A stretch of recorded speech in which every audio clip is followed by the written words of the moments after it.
Hey friends, this is Joseph Maynor. So what I want to do in this video is I want to do a video on the link between the relational and the semantic.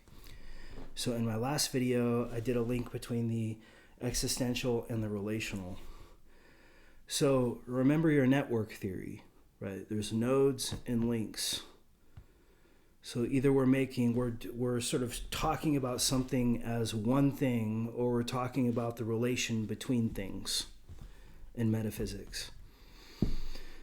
If anybody can find a way out of this kind of paradigm, I'd be interested in hearing that, but I don't see it, right? In speech, communication, discourse. So I was contemplating whether I should do a video on all three of these as nodes, but then I thought to myself, just for the sake of efficiency almost, it's better to do them by comparison, because there's always a little bit of one thing and another. So the existential is a word. It's a term. It's a thought. It's a language. Ditto for the relational and ditto for the semantic. And so all of this, in a way, is just communication. Right? It's just a thought story. It's just something to consider. It's not something to take as the Lord's truth, right? Which is total BS, right? Because there's really only, you got to get clear about what truth means. Okay, if you don't know what truth means, you're wrong, right? You don't know what truth means. Or you're trying to manipulate other people's truth, right? It's not that, right? It's just not like it's entertaining, but it's not really what we're doing in this work. So that said, the relational and the semantic. So this is the heart and the mind. The relational is the heart, and the semantic is the mind. And the intersection between these is actually really fascinating, because on the one hand, it's almost like there's three layers to this. There's the pragmatic, the idealistic, and the manipulative. So the pragmatic, we see this in political philosophy or in ethics, development of humans, from when people are just self-centered animals, although, self-centered animals behave better than humans in many situations. So, we have that kind of problem. All right. So it's not always that the semantic improves the existential, not by any means. And I'll do a video on the link between the existential and the semantic. This video is more about the link between the relation and the semantic, the relational and the semantic. So remember, you have the existential, you have the relational, and you have the semantic. So these loosely correspond with body, heart, mind, although they're not carved out, right? So clearly in this kind of a way. This is just a way we got to talk, right? We got to be able to talk, to be able to write an essay or do a video or something like that. You assume the risk, to use a legal term, to say something stupid, because as soon as you open your mouth, most truth actually gets corrupted. See? Truth is corrupted by as soon as you open your mouth. See? In part. But, we also realize too that we want to do this. We want to hear this, right? For some reason we think that this is useful to our lives. Because we see that we have traumas inside of ourselves where things happen that we didn't fully understand. And we're wounded. We feel like we're wounded, right? And we're trying to get it figured out. And then there's all kinds of external and internal answers to suggest pathways toward healing.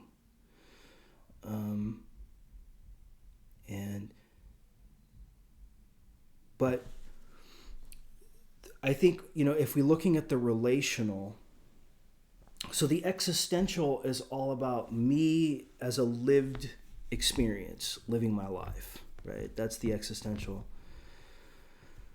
You might call it the human perspective. I think that's an overgloss, right? That involves some of the semantic. It's more like being in the world, right? Sort of like what it would be like to live as some aspect of experience, basically. The relational it's about examining relations or connections. And oftentimes people are really bad at this, I notice. They have a pretense toward love, but they don't really embody it because you'll see them shift into the semantic when they have an ego backlash. Whereas the person who is actually integrated love wouldn't do that. See, they're neurotic, they have OCD, they're controlling, which goes to show that they're still stuck. They haven't really embodied the relational, although they may want to give lip service to the idea that they have. Or the relational is really hard to embody because you get it from both sides. It's like sitting in that middle seat on an airplane. You get it from the aisle and you get it from the window. So the aisle person is telling you,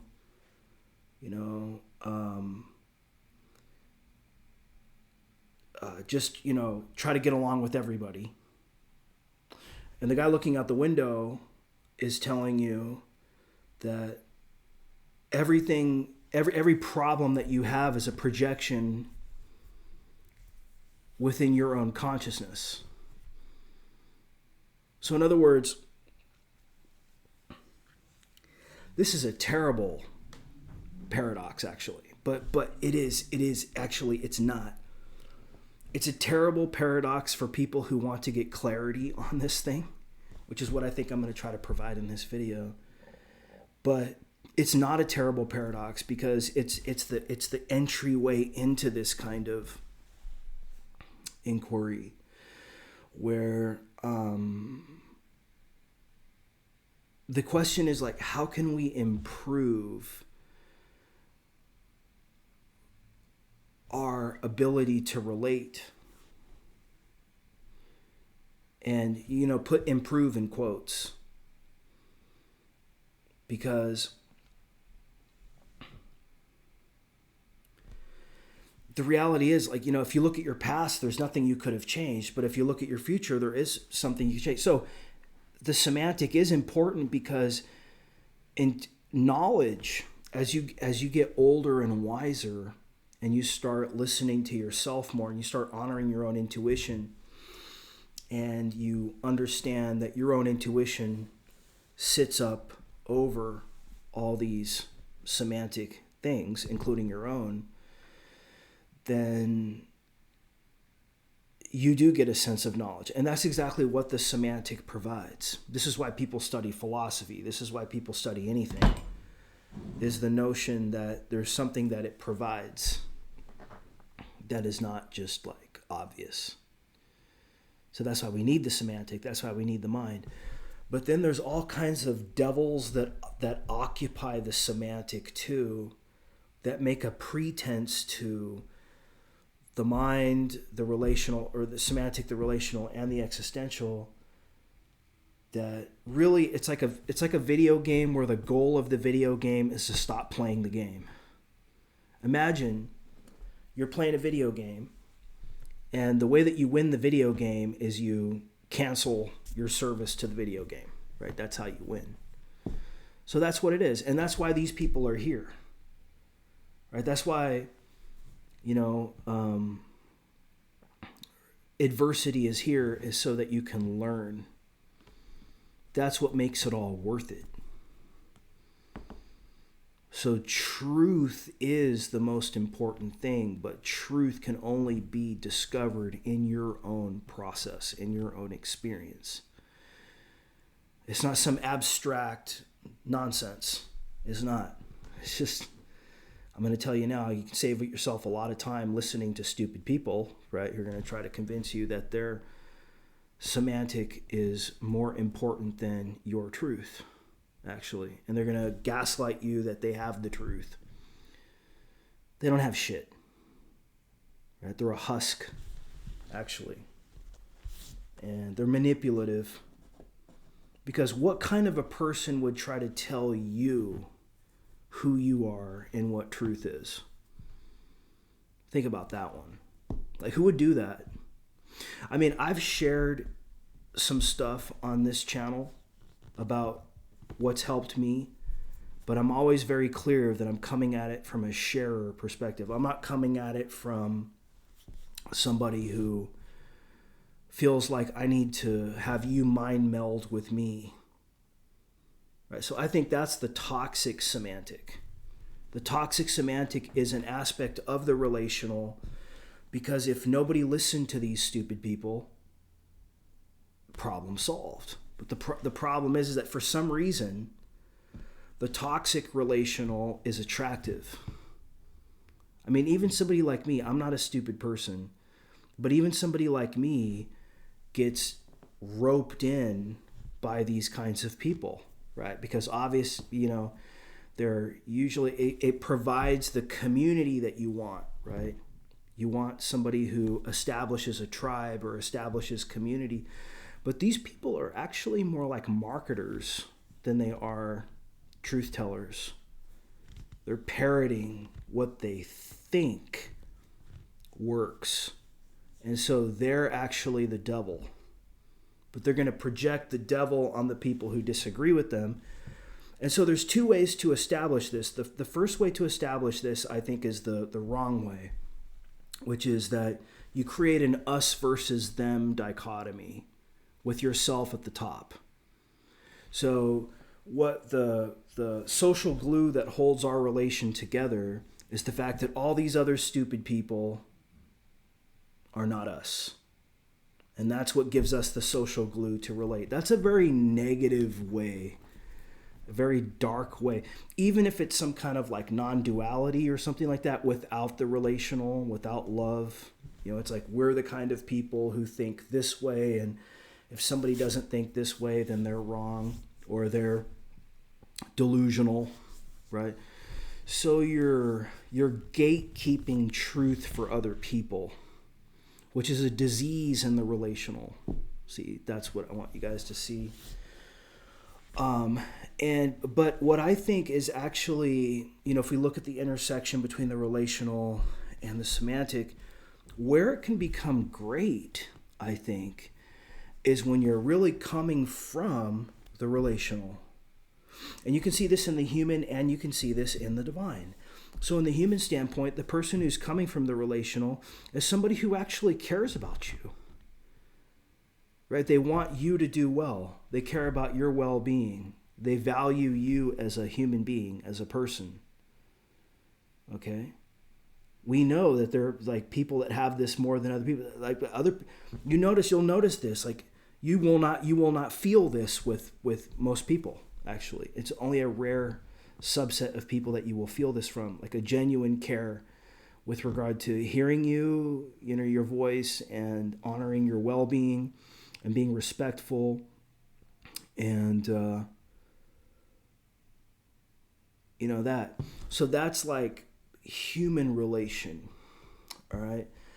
Divine relation is where you have to put the existential in check on some level, because it's not worth going through life fighting with people who are hurting you or trying to hurt you or inadvertently hurting you. Because it's not about you, it's about them. See, they're in some kind of a system with the power structure that's causing them to act a certain kind of way, and then you're receiving that, and you have to act a certain kind of way. but it doesn't make sense to react to it purely from the existential perspective. You actually also need the semantic to be able to give you some insights on something like having compassion for people who do this. And this is the truth, right? This is like the relational truth. You have compassion for people who hurt you. That doesn't mean that you take them off the hook. I mean, you still know what they're doing. So this is what truth is, right? Truth is that you know, or what mind is, you know what they're doing even better than they do, which can take time, right? Because you got to learn how to like honor your intuition and then honor reason. Like, how can reason improve your intuition sometimes too, which comes through experience? How can sense experience sometimes improve your reason and your intuition? So I don't put these in like a hierarchy. I think they all work together. Intuition, reason, and sense experience all work together. And okay, friends, so I'm going to take a break. I'll come back and we'll do the second half of this video. Just give me 1 second. All right, friends, welcome back. So I think the first premise, and I talk about this in my Stage Dusty Rose, which is one of my further stages, extended spiral stages, is that you got to learn about power. You have to understand power. You have to understand how people groom other people with language. Control freak type people will do this.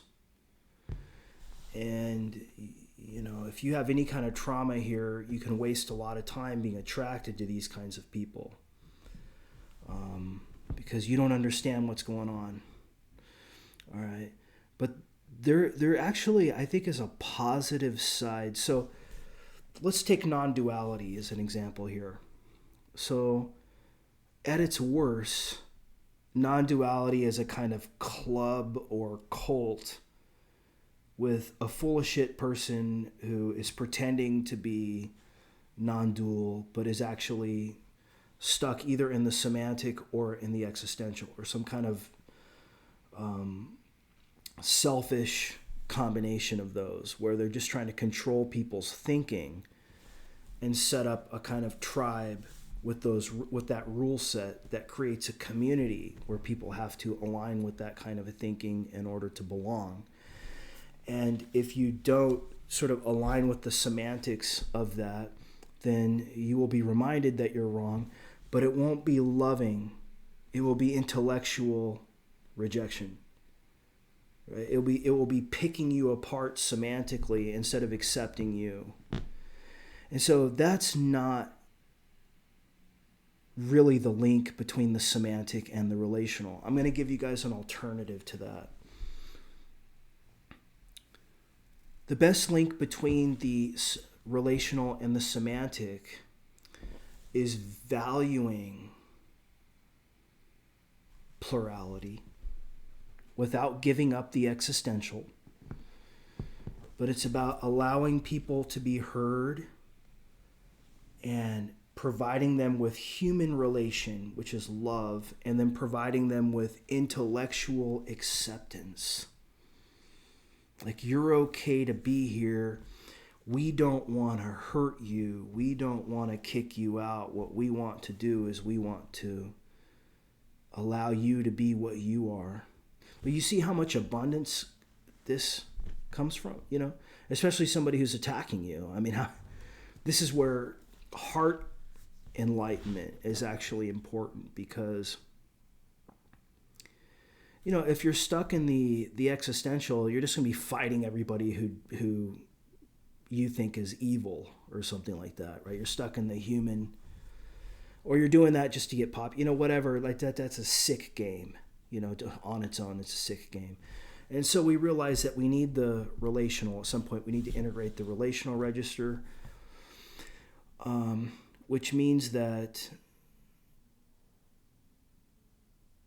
that's no way to go through your life. Whatever bed somebody else made that they're laying in, that they're shooting at you for some reason is their problem. Yes, you want to stay away from these people because it's like just a bad vibe, right? I mean, it's just not. I mean, it's useful for learning and growing, but at some point you just have to realize you do you, like you doing you doesn't involve me necessarily unless I consent. So that's the existential. Right? The solar plexus, I have to consent. And then the voice or the throat chakra would be telling you, right? And then honoring the third eye, which would be intuition, would be knowing why. And the crown, which would be acceptance. And the heart, which would be compassion.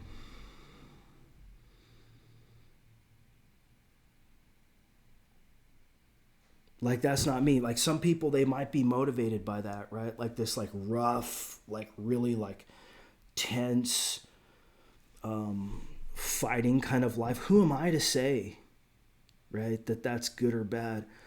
All I know from a relational perspective is from my human and my divine, how does that impact me in conjunction with my experience, my traumas, my shadow, my ego, right? All this kind of stuff too. So you can become very self-aware of the mechanics of this without losing any of these. You don't want to be somebody who spiritually bypasses here. Like, enlightenment is so much deeper than most people think because they're stuck in the semantic, or they're stuck in this intellectual combined with the semantic. They have no relational integration because the relational non-dual person would be, I value non-duality. I don't necessarily preach it. See, valuing non-duality means it has a little bit of a different connotation than non-dual philosophy or non-dual thinking, because then what you're really doing is you're making a pretense to love and relation, but you're actually stuck in the semantic. And when your ego gets triggered, you're going to behave like a self-righteous intellectual, shooting everybody down. Right? Which is the exact opposite of what love really means, which is acceptance and compassion and forgiveness and all of these kinds of things. But then again,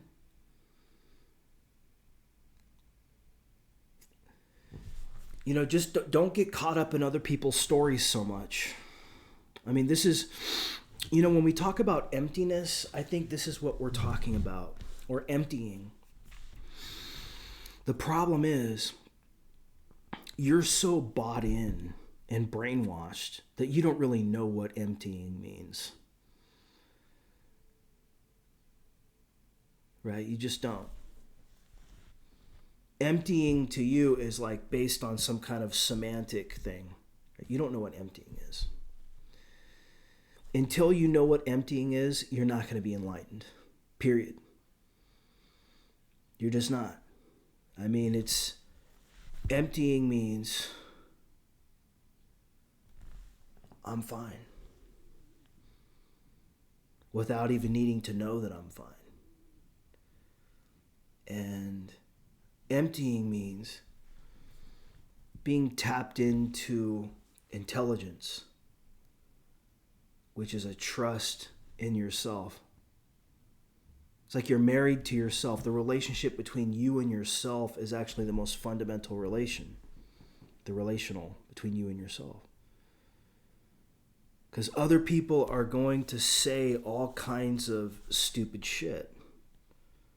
Some of it you're going to resonate with, some of it you're not. Some of your own semantics you're going to resonate with, some of it you're not. So you can see how there's like pros and cons to the semantic. And we can even see this in post-modernity now, where it's just like everything is semantics, right? Because we're living on the internet now. We're working remotely. We're not even communicating like human beings anymore. So everything is reduced to language. which is really an aspect of modernity when the printing press came about. Because, before that, like, you would actually like meet your neighbors. You would invite them in for tea, or you would bake them some, whatever. I'm just saying that, like, we lose a bit of the existential with the semantic. This is what the postmodern philosophers were really trying to point out too.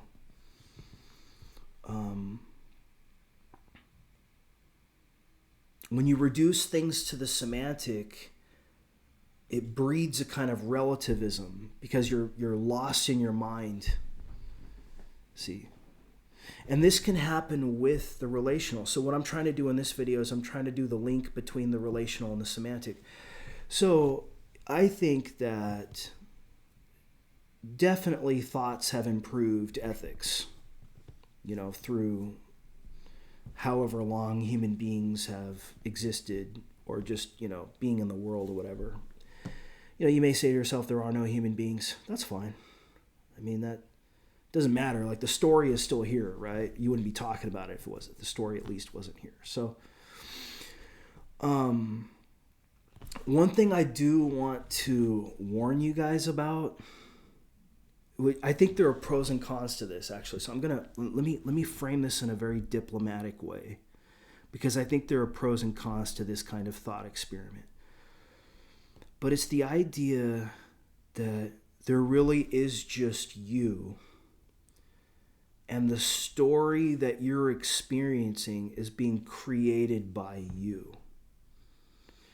And so you're the only one ultimately that could be at fault, or that could be the devil, because your attachment to or creation of the story of samsara is exactly the problem. I like this. I mean, this is sexy. This is tasty to me. It's tasty, but I think it's an idealism. I think this is way too semantic and not grounded enough. There are evil people in the world, and oftentimes the reason why these people are evil is because they're trying to dominate somebody else. That's why they're evil. They're trying to dominate somebody else's mind, somebody else's experience. And the smartest of these kinds of people, I call these they're almost like relational foxes in the henhouse, because relation is feminine. So when you get a crafty fox who comes into the henhouse, who just decides, you know what, all these stupid women, I'm going to manipulate all of them. And these women, I mean, look at the P. Diddy, trial that's going on right now. That woman was totally manipulated by him. She was groomed. Cassie, right? Cassie, look up the P. Diddy Cassie case that's going on right now. That's a good example. And be careful, if you're a woman or you're relational in nature, you could very easily be groomed by a very evil guy, a very evil person. Not necessarily a man. It could be just anybody, right? They will groom you slowly and get you to where you're doing bad things on their behalf, thinking that you're doing good. See, this is the problem. This is like the codependent kind of person. The person who is taken advantage of in life. So you got to be careful about people who, they want to think for you. They want to value for you. They want to virtue signal for you. Right? So this is an aspect of where the relational and the semantic actually meet. In addition, more like how the relational and the existential meet too, which was my last video. But in this video, so where the relational and the semantic meet is ultimately, you can't let these people continue to occupy space in your life. I mean, you know, you're going to care for them without internalizing their toxicity. See, that's the solution right there.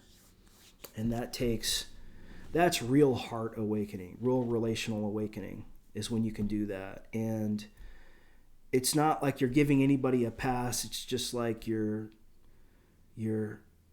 coming at it from a much wiser and more developed perspective with regard to the relational register. Okay, friends, hopefully this was a good video. I'll talk to you in a week. Take care.